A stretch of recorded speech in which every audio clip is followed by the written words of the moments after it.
Hello everyone, एक बार फिर से आपका स्वागत है हमारे इस चैनल पे, जहाँ पे आज हम आपके साथ डिस्कस करने वाले हैं ऑडिट एंड एश्योरेंस का स्टैंडर्ड 1, जो कि आपका शॉर्ट में हम AAS 1 जिसको कहते हैं। और ये डील करता है बेसिक प्रिंसिपल से। बेसिक प्रिंसिपल किस चीज़ के? ऑडिट को लेकर के, कि आखिर जब आप एक ऑडिट कर रहे हो तो उसमें कौन कौन से बेसिक ऐसे पॉइंट्स हैं, जो बेसिक प्रिंसिपल्स हैं, जो कि आपको फॉलो करने हैं। That is discussed under this particular standard, and ये है आपका ऑडिट एंड इंश्योरेंस का standard number 1। So let's start the video. सबसे पहला जो पॉइंट यहाँ पे आता है, लेकिन देखिए ऑडिट होता क्या है पहले वो समझ लेते हैं। ऑडिट एक तरीके से आपने अपनी फाइनेंशियल स्टेटमेंट्स बनाई, आप एक बिजनेस कर रहे हो, आपने फाइनेंशियल स्टेटमेंट्स बनाई, उसमें अपनी सारी डिटेल्स शो की, कितना रिवेन्यू जनरेट हुआ, कितना प्रॉफिट है, ग्रॉस प्रॉफिट, नेट प्रॉफिट, कितना खर्चा जो है आपने स्टाफ पे किया है, कितना उनकी सैलरीज पे किया है, एंड अदर एक्सपेंसेस। तो यहाँ पे ये सारे जो खर्चे तैयार करके आपने अपनी फाइनेंशियल स्टेटमेंट में इसको ढाला है, क्या वो बिल्कुल सही है या गलत है? अब आप कहेंगे कि यार मैं गलत क्यों दिखाऊंगा। बहुत सारे रीजंस होते हैं। कई बार आप ज़्यादा प्रॉफिट दिखाना चाहते हैं कि नहीं नहीं प्रॉफिट दिखा दो ताकि मार्केट में हमारी वैल्यू बढ़े एंड लोग जो है अट्रैक्ट होकर के हमारी कंपनी के टूवर्ड्स आए। या फिर गलत करके आप लॉस दिखाना चाहते हो, बिकॉज आप जो है यहाँ पे टैक्स से बचना चाहते हो कि अगर कम प्रॉफिट होगा या लॉस दिखा देंगे तो हमें जो है टैक्स का पेमेंट नहीं करना पड़ेगा। So for many reasons you guys can manipulate the financial statement of your particular company, and for that reason कई बार क्या होता है कि यहाँ पे ये सारी चीज़ें पहले से समझ ली गई थी। तो कुछ सिचुएशंस में तो कंपलसरी ऑडिट कर दिया गया कि भाई आपको अपनी फाइनेंशियल स्टेटमेंट का कंपलसरी ऑडिट कराना है, और कुछ सिचुएशंस में लिमिट्स बना दी गई कि अगर आप इस लिमिट को, अपने रिवेन्यू को क्रॉस कर रहे हो तो आपको अपनी फाइनेंशियल स्टेटमेंट का टैक्स ऑडिट कराना है। ऑडिट भी कई तरीके के होते हैं, statutory audit, taxation audit, and कई तरीके के ऑडिट। अब ऑडिट क्या है कि भाई ऑडिट यानी कि चेक करना, जो भी फाइनेंशियल स्टेटमेंट्स आपके द्वारा बनाई गई है उसको चेक करना। और ये चेक कौन करेगा? चेक करता है एक ऑडिटर। एक ऑडिटर जो आएगा वो आपकी सारी फाइनेंशियल स्टेटमेंट को चेक करेगा और उस पर अपना पॉइंट ऑफ व्यू, अपना जो है ट्रू एंड फेयर व्यू जब जिसको हम कहते हैं वो देगा। यहाँ पे ट्रू एंड फेयर व्यू देने का मतलब है कि ऑडिटर ने कुछ चेकिंग की है और उसको लगता है कि हाँ ये ठीक है। ऐसा नहीं है कि ऑडिटर ने बोल दिया तो 100% वो भी ठीक हो जाएगा। बस वो एक ट्रू एंड फेयर व्यू देता है कि हाँ हमने जो है थोड़ा एक चेकिंग की, पूरा एक प्रोसीजर फॉलो किया और उसके अकॉर्डिंग हमें ये सारी चीज़ें ठीक लग रही हैं। अब यहाँ पे वो जो प्रोसेस है ऑडिट का, वो परफॉर्म करते हुए क्या क्या करना है? इंटीग्रिटी रखनी है, ऑब्जेक्टिविटी रखनी है, इंडिपेंडेंस रखनी है। यानी कि अरे तू तो मेरा भाई है, तू तो ऑडिट है, तू तो एक काम कर, तू तो मेरा भाई है, ऑडिट कर रहा है मेरी कंपनी का, सो कुछ गलत तो है ही है, तुझे भी पता है मुझे भी पता है, तो उस चीज़ को ना कहीं हाईलाइट मत कर और उसको जाने दे और दिखा दे कि नहीं ठीक है, सब कुछ ठीक है। सो वो क्या है? इंडिपेंडेंसी नहीं है। यहाँ पे आपको एक इंडिपेंडेंस के तौर पे काम करना पड़ेगा, इंटीग्रिटी रखनी पड़ेगी एज एन ऑडिटर, ऑब्जेक्टिविटी आपकी होनी चाहिए एज एन ऑडिटर। तो यहाँ पे ऑनेस्टी का मतलब है कि ऑडिटर जो है पार्शल ना हो, बाइस ना हो उसके किसी भी काम को लेकर के, या अनबाइस ना हो, उसका एटीट्यूड अनबाइस ना हो, मतलब बाइस ना हो, अनबाइस्ड हो, उसका एटीट्यूड में बिल्कुल भी partiality ना हो. Next is confidentiality. Now look, I am an auditor of your company. Okay, so it means I am going to check out your all the financial statement. I am going to have an idea from whom you are getting this your raw material. आपके suppliers कौन है, किसको कितना पैसा देना है. Also, I am getting some more information about some contracts which has been done by you with the another company, because as an auditor I have the right to check out the contracts also जिसके तहत आप business कर रहे हो. So वो भी मैं check कर सकती हूँ.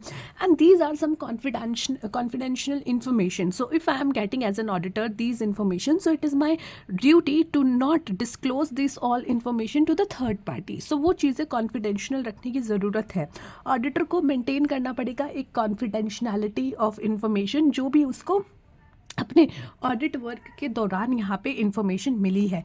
Next is skills and competency. Auditor ऐसे ही कोई भी नहीं बन सकता कि एक कड़बक्कड़ बम्बेबो 80-90 तो पूरे 100 तू बन जा मेरा कंपनी का ऑडिटर.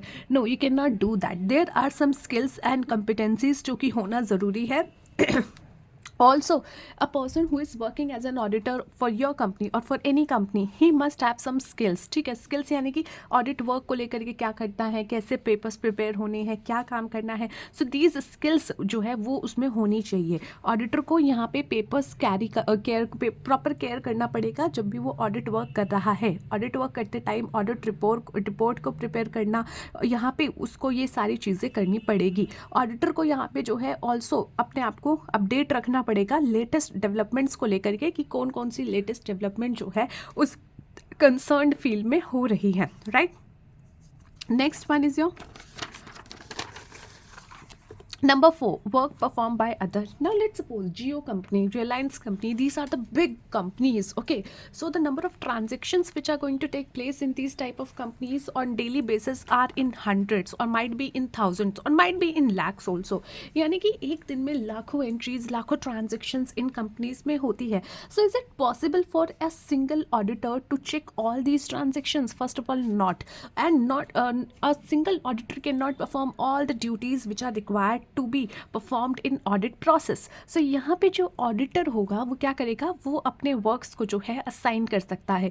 एक ऑडिटर सारे काम खुद नहीं कर सकता, इसीलिए अपने कामों को वो बांट देता है अपने असिस्टेंट्स में.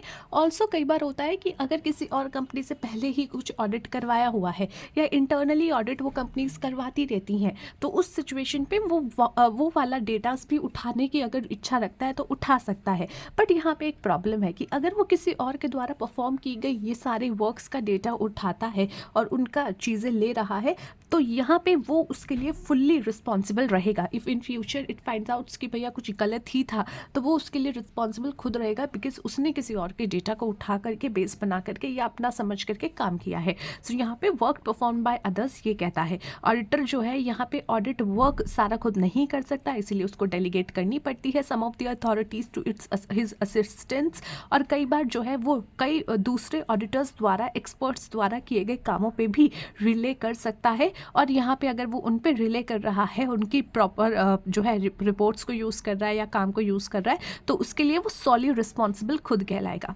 Next is audit documentation. Auditors जो है यहाँ पे मेंटेन करेंगे एक रिटन रिकॉर्ड्स जो कि मैटर होता है कि भाई क्या इंपॉर्टेंट है, क्या which are important to prove that audit was carried out as per the basic principle. देखिए, ऑडिटर ने ऑडिट किया है ये बात कैसे पता चलेगी? Obviously by some documentation which he has performed in his जो भी उसका प्रोसेस था उसके बीच में. सो वो ऑडिट के डॉक्यूमेंटेशन उसको प्रिपेयर करने पड़ेंगे जो कि कहीं ना कहीं उसको प्रूव करे कि हाँ इसने पूरा ऑडिट कैरी ऑन किया है, इसने जेन्युइन कैरी ऑन किया है, उसमें क्या क्या प्रॉब्लम्स थी वो भी डिस्कस की हैं और यहाँ पे उसको लेकर के सॉल्व भी किया गया है चीज़ों को.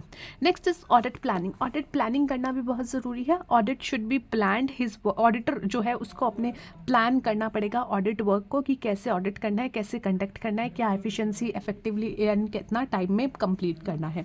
Next is audit evidence. Evidence भी यहाँ पे आपको जो है सफिशिएंट एंड अप्रोप्रिएट होने चाहिए. ऑडिटर जो है यहाँ पे सारे एविडेंस ऑब्टेन कर सकता है किसके थ्रू, सारे कंप्लायंसेस एंड जो है सब्सटेंटिव प्रोसीजर के थ्रू यहाँ पे वो अपने एविडेंस भी कलेक्ट करके रखेगा. जब भी आप ऑडिट करवाओगे तो वहाँ पे आपसे जो है काफ़ी चीज़ें, जैसे कि अच्छा आपने टीडीएस भरा है तो चालान दिखा दीजिए, अच्छा आपने पीएफ भरवाया है, ईएसआई आपने ले रखा है अपने एम्प्लॉयज़ का तो उसके चालान दे दीजिए. वो सारी वहाँ पे डिटेल्स वो कलेक्ट करेगा. So he can show it as an evidence to the party. अगर party means go to government if they will question about anything. ठीक है. Accounting system and internal control. अब यहाँ पे जो है ऑडिटर जब काम शुरू करता है तो पहले जानता है कि अच्छा आपके यहाँ कौन मैनेज करता है और आपके यहाँ अकाउंट्स कौन देखता है, आपके यहाँ जो है अकाउंट्स जो देख रहा है उसके पास कितनी अथॉरिटी है, क्या वो कैश भी देखता है, सब कुछ देखता है, क्या यहाँ पे इंटरनल कंट्रोल भी हो रहा है, यहाँ पे कौन सा व्यक्ति ज़्यादा जो है कहीं ना कहीं उसकी पावर है जो कि इन्फ्लुएंस कर सकता है ऑडिट में कि अकाउंट्स में किए जाने वाले कामों को. ठीक है, तो ये चीज़ें वहाँ पे देखी जाती है. कई बार आप देखोगे जब कंपनी का ऑडिट होता है तो डायरेक्टर का अकाउंट बहुत बार अच्छी तरीके से चेक किया जाता है कि डायरेक्टर ने कितना पैसा निकाला, कितना दिया, कंपनी के पास पैसा नहीं था फिर भी डायरेक्टर क्यों लेके गया. तो काफ़ी सारी कुछ चीज़ें वहाँ पर देखी जाती है क्योंकि डायरेक्टर इज़ द वन जो कि कंपनी की सारी चीज़ों को देखता है.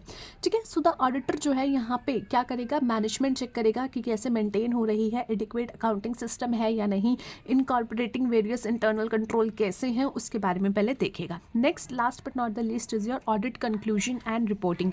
ये सब चीज़ें होने के बाद वो अपनी रिपोर्ट्स जनरेट करेगा, ऑडिट कंक्लूजन निकालेगा।